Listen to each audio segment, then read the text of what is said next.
ঈদ উপলক্ষে, রমজান উপলক্ষে এখন পর্যন্ত কোনো সরকারি বরাদ্দ আমাদের হাতে আসেনি, কিন্তু আমরা এই জন্য থেমে নেই। আমরা আমাদের ব্যক্তিগতভাবে যতটুকু সম্ভব, দলীয়ভাবে যতটুকু সম্ভব আমাদের জনগণের পাশে ছিলাম, আছি এবং থাকবো ইনশাআল্লাহ। রাস্তাঘাট দখল করে যে হকার আছে, এটা একদিনের নয়, বহুদিন ধরে চলে আসছে।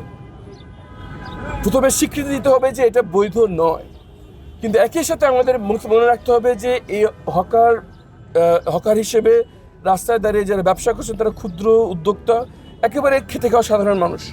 সুতরাং একেবারে সবাইকে উঠিয়ে দেওয়া এই মুহূর্তে সমাধান নয়, যদি না তাদের পুনর্বাসনের কোনো উদ্যোগ আমরা গ্রহণ না করি। সুতরাং আমরা আগে সরজমিনে দেখব, যারা ব্যবসা করছেন ফুটপাতে তাদের সাথে কথা বলবো, প্রশাসনের সাথে কথা বলবো, তাদের একটি যৌক্তিক পুনর্বাসনের ব্যবস্থা করে আমরা রাস্তাঘাট উদ্ধারের ব্যাপারে উদ্যোগ গ্রহণ করবো ইনশাআল্লাহ। এটি একদিনে এই অবস্থা আসেনি, একদিনের সমাধান হবে না, কিন্তু এই সকল অবৈধ অন্যায় কাজ আমরা বন্ধ করবো ইনশাআল্লাহ। দ্বিতীয়ত হচ্ছে, আমি সাধুবাদ জানাই, অভিনন্দন জানাই সম্মানিত সংসদ সদস্য হাসনাত সাহেবকে, উনি হিসাব দিয়েছেন।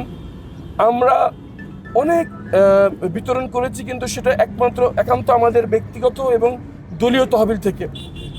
ঈদ উপলক্ষে, রমজান উপলক্ষে এখন পর্যন্ত কোনো সরকারি বরাদ্দ আমাদের হাতে আসেনি, কিন্তু আমরা এই জন্য থেমে নেই। আমরা আমাদের ব্যক্তিগতভাবে যতটুকু সম্ভব, দলীয়ভাবে যতটুকু সম্ভব আমাদের জনগণের পাশে ছিলাম, আছি এবং থাকবো ইনশাআল্লাহ। আমাদের ওয়াদা, প্রত্যেক 6 মাস পর আমরা সুনির্দিষ্ট হিসাব দেব সরকারি বরাদ্দ কত আসলো এবং কোথায় ব্যয় হলো, এবং জনগণকে আমরা এই ব্যাপারে প্রতিজ্ঞাবদ্ধ।